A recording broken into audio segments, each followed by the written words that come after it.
Magandang hapon po sa inyo. Alam kong alam mo ang kinaroroonan ng asawa si Don Tiburcio. Ipagpaumanhin niyo po, ngunit hindi ko kayo matutulungan sa inyong mithiwi.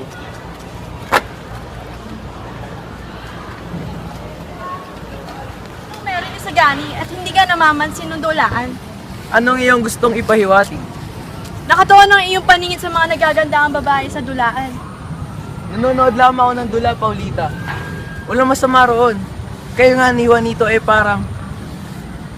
Ha? Ano ang iyong iniisip, Sagani? Balang araw, ang lahat ng mamayan ng ating bansa ay uunlad at yayaman ng ating bansa. Ang aking pangarap ay ang magkaroon ng daang bakal, daungan at tanggulan ng bansa. Ngunit, Sagani, ang iyong mga kagustuhan ay pawang mga pangarap lamang. Ngunit kung may handang kumilos para sa pagbabago at handang mamatay alang-alang sa sanggalang ng karapatan ng kanyang bayan, magiging mas maliwanag pa ito sa sinag ng araw.